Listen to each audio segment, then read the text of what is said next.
Ощущения еще те, я вам скажу. Кот, который уже 20 дней без воды и еды, слышит человека, подбегает и выбивает просто двери, как будто взрослый мужчина там ногой их бьет с той стороны.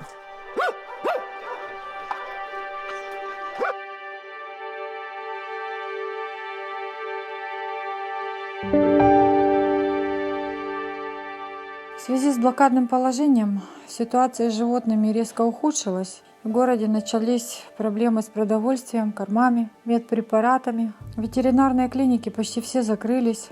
Мы со знакомой утром стояли одновременно в нескольких очередях. В обед я готовила еду дворовым котам и собачкам. А после, под звуки сирен, разносила еду, корм по гаражным кооперативам, на причал, где остались много брошенных голодных бедолаг. Тихо, тихо, не ругайтесь.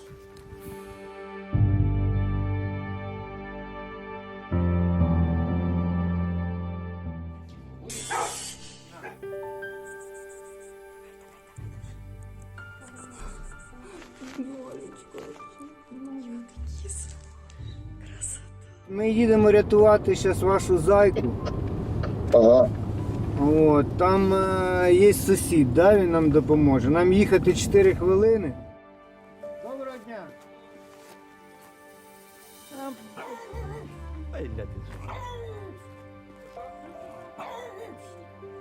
Передзвонила Ганна Івановна, просить, щоб ми звільнили собаку. Нам позвонила соседка, и она попросила освободить ее кота. Она пожертвовала там дверями, там все, спасайте кота. И когда мы спасли кота, он мурчать так начал. Я понял, что я еще раз хочу эти ощущения. Написал пост в Фейсбуке. Я думал, это будет там 2-3 кота. За 20 часов перепостило там 7 тысяч человек. Они посадили мне все телефон. У меня котик там, у меня там, у меня там. Я живу в Украине, в городе Херсон, который взял на себя первые удары войны и по сей день находится в оккупации. Я много лет занимаюсь проблемой бездомных животных, спасаю, лечу, стерилизую, вакцинирую, пытаюсь устраивать животных в семьи. В общем, всегда было сложно, но с приходом агрессора на нашу землю сложнее стало раза в 3. Сейчас на моем попечении 85 кошек и 2 собачки, проживающие со мной в одном доме. И практически столько же уличных, которых я курирую на промзонах и во дворах. Кішку вашу прийшли рятувати. Там дирку треба пробурити. Будьте на зв'язку, зараз одразу ми заходимо, підходимо до концерту. Дядя Света, тут опять квартиру вскрывать. Способ каждого, которых мы спасли, индивидуален. Мы резали двери. Потом мы начали делать возле двери дырку. Животное могло выходить, там кормить. Мы соседям оставляли корм. И мы придумали выкручивать глазок, просто дверной. Там шланг вот такой. Вставляешь в глазок, и можно заливать там воду туда. Мы спасли около 200 и еще около 500, я так думаю, благодаря нашим видео. Люди начали смотреть видео, сами начали. Ты там слышишь, у тебя соседская дверь, выбивает дверь кот или воет собака. Все, ты начинаешь по этому видео все это делать. В первую очередь я запаслась кормами, крупой, наполнителем для туалетов, препаратами. Пришлось одалживать деньги, находить остатки на складах и все это на тачках тащить домой. На промзоне судозавода находится около 60 собак. Каждый день это накормить, убрать 10 лотков, вынести мешки с мусором. Это мои обычные ежедневные дела. Собачка-инвалид, которую я нашла на промзоне. Там ребята уехали в Николаев и просто из-за блокады не смогли вернуться. Ты такой хороший, ты такой мальчик. Вот такой вот весь. Вот. У него там все прогнило.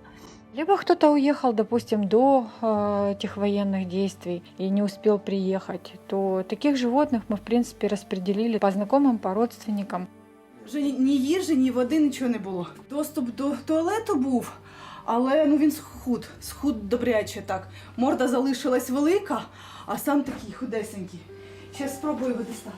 Один из самых первых адресов. Мы еще тогда не умели открывать двери, вламывать замки, но мы уже умели вот через глазок кормить животных и дырки высверливать. Нам дырку не разрешили сверлить, нам разрешили только покормить через глазок. Это все Мероприятие проводилось с криком соседей, с вызовом милиции, с вызовом теробороны. Мы все-таки покормили этого кота и отправили нам ключи по почте. Мы их ждали очень долго. И только на прошлой неделе мы смогли открыть дверь и высвободить этого кота. Он кинулся сначала под кровать, потому что испугался очень сильно. Потом он вышел, потом он, значит, на руки залез. Покормили, оставили корм. На ближайшие пару дней ему достаточно и воды, и корма. Почистили туалет. Спасли? Да. Хорошо.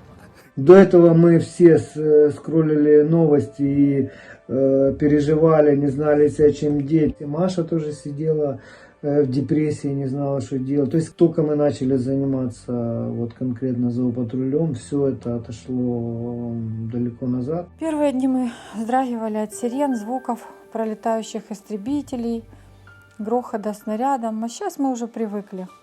Во имя животных, во имя добра и мира стараемся друг другу помогать, держаться. В сложнейшей ситуации, физически и психологически, я нахожу в себе силы противостоять злу на своем месте, как говорится, на своем посту. Никуда, конечно, не уеду и не брошу своих животных. Мы делаем это ради котов, потому что они бросили своих животных, давайте откровенно. Я сбрасываю это, конечно, на панику, потому что я видел, как покидали дом конкретно мои соседи. Как у меня запомнилось еще начало войны, в 6 утра я спустился в подземный паркинг. Люди убегали, и жена с мужем. Она достала все из холодильника. Он начал на нее кричать, потому что все вещи не влазили в машину. И он как-то с ним начинает ругаться, оно падает, рассыпалось все, там продукт, пельмени валяются. Они все покидали вот так массово, все убегали в ужасе, все бросали, как, это было ужасно. О, вот он. Блин, он умер.